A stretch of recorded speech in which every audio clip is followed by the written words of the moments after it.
Yummy!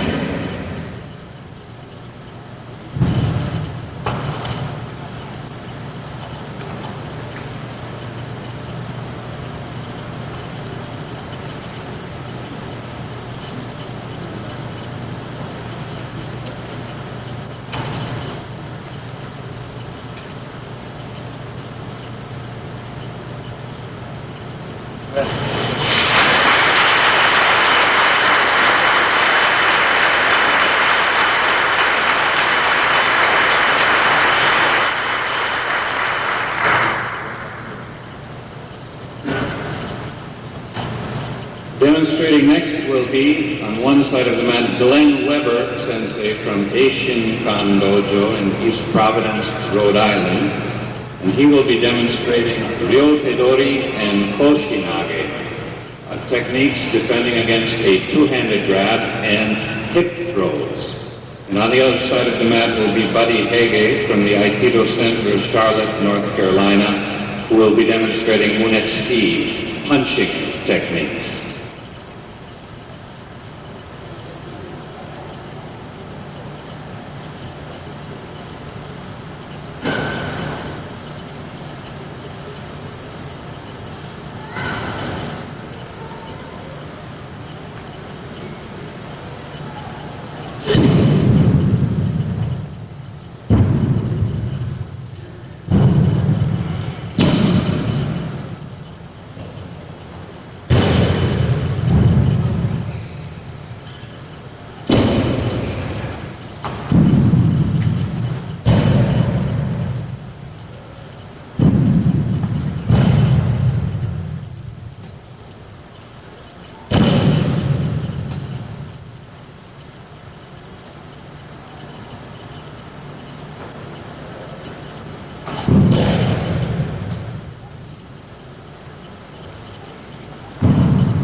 Special attention as you observe these techniques, how almost never do we encounter force with force, but rather we step out of the way of the attack and redirect the energy of the one who is attacking us. In this way we harmonize with them. And at a certain moment it's very difficult to determine who is the attacker and who is the defender, because for an instant the two become one.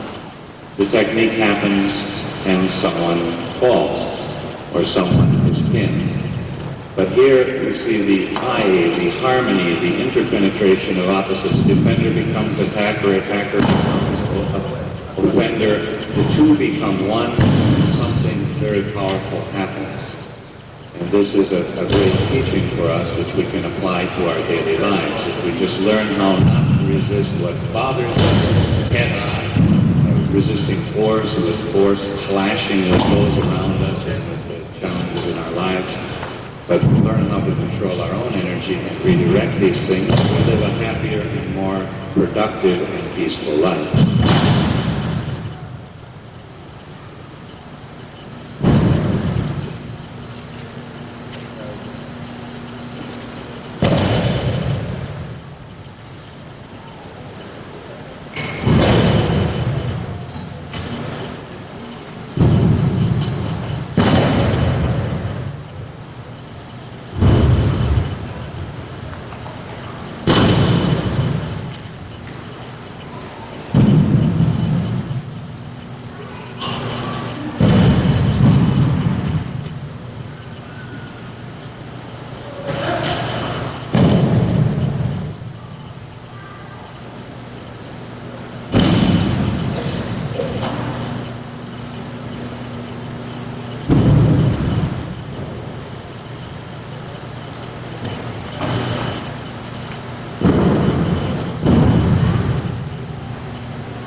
Demonstrating next will be, on one side of the mat, Greg Noble from Kushinkan Dojo in Cerrito, West Virginia, and he will be demonstrating Maegeri, our defenses against front kicks.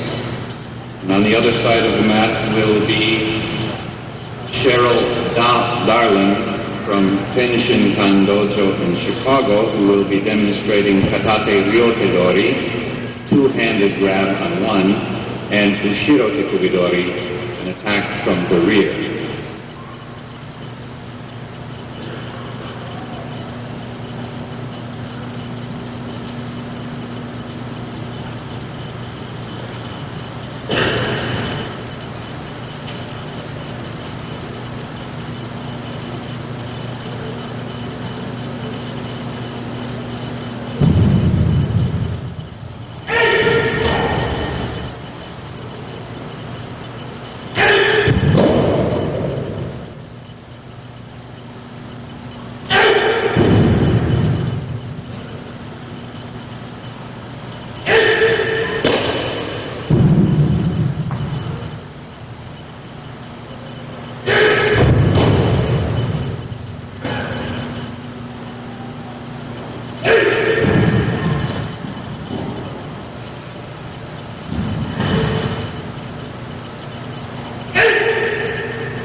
In our training, just as in the physical aspect of our training, we try to maintain physical flexibility, which keeps us healthy and young.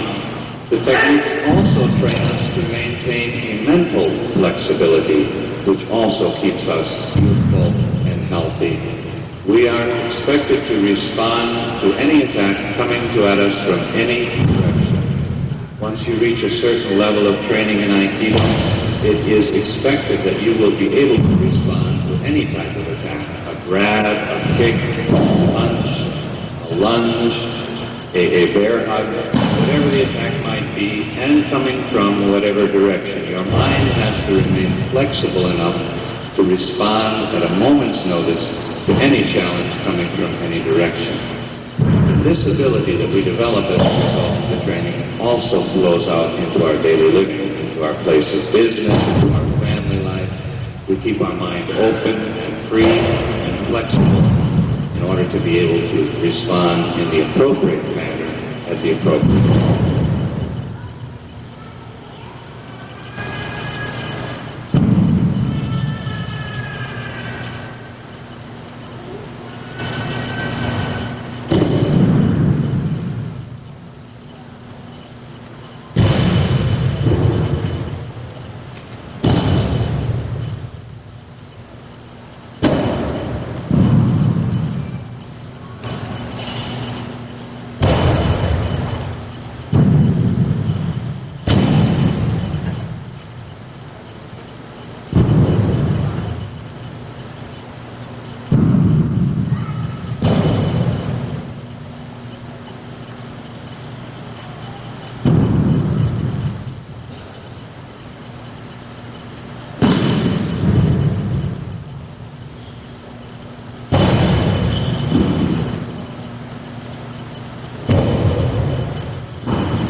Demonstrating next will be on the one side of the mat, James Nakayama Sensei from Chushinkan Dojo in Buena Park, California.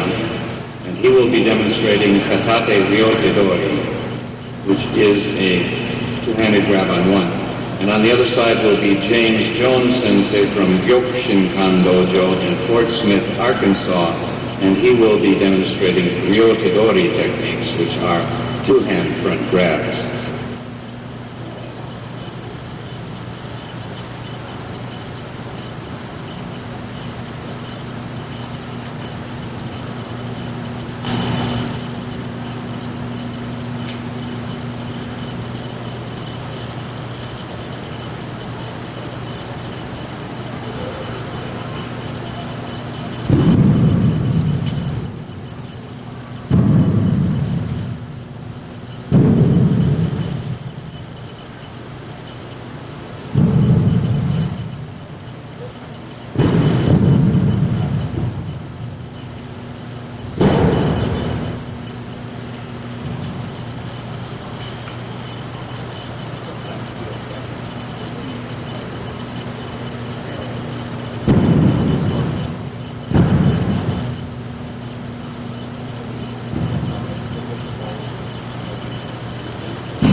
The founder of Aikido was, as I mentioned, an expert in many different forms of the martial arts. He was an expert swordsman, he was an expert with the staff, and he was an expert in various styles of jiu-jitsu. And if you observe closely, you can see that many of the techniques that you are seeing have a direct relationship to the art of the sword. Nakayama Sensei and his technique now is defending against an attack which would often be made against the person who was about to draw a sword, or who was under an attack where someone would be trying to take his sword away from him with a two-handed grab on one hand.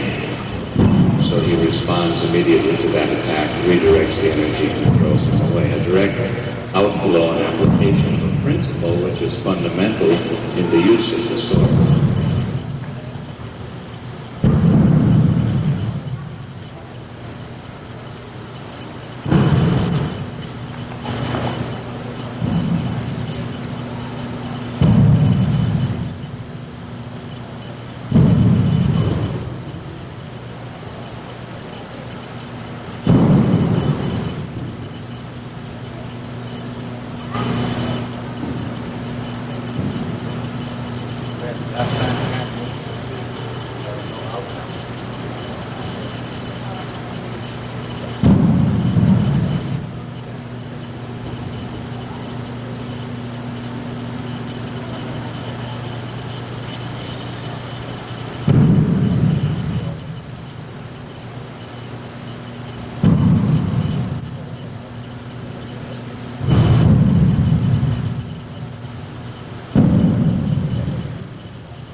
Demonstrating next will be Robert Miller Sensei from Soshinkan Dojo in Burbank, Illinois.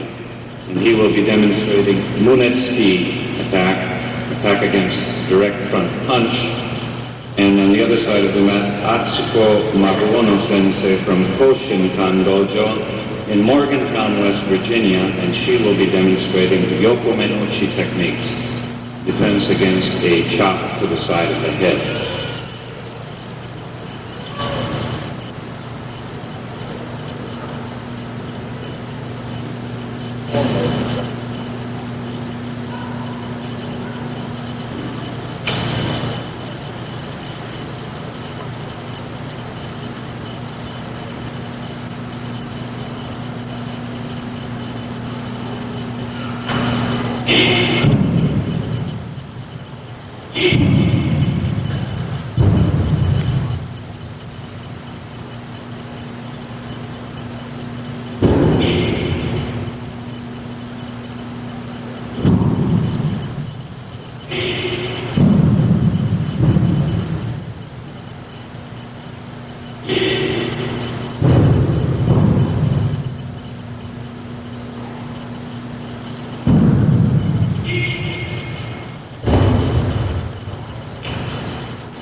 In spite of the fact that these techniques are very strong, pins are hard, the throws are very hard, people fly through the air and hit the floor. Injuries in Aikido are very uncommon, they're very rare. And the reason for this is that the attacker, the yuke, also learns how to protect himself or herself by learning how to control their body and direct their own forward motion as they fall. So, quite often we can stress the self-defense characteristics of Aikido. We defend against attacks, but the very attacker has to defend himself at the moment he begins to fall or head toward the floor to be pinned. So again, offense becomes defense, becomes offense, becomes defense, and there's harmony between the two. At a certain moment, it's very difficult to tell who is the attacker and who is the defender, because both have to control their bodies, both have to control their space, both have to have control over their mind, both have to be in harmony with themselves and with each other. And our teacher likes us to attack and to throw very hard, because it's only in this way that we receive the full benefits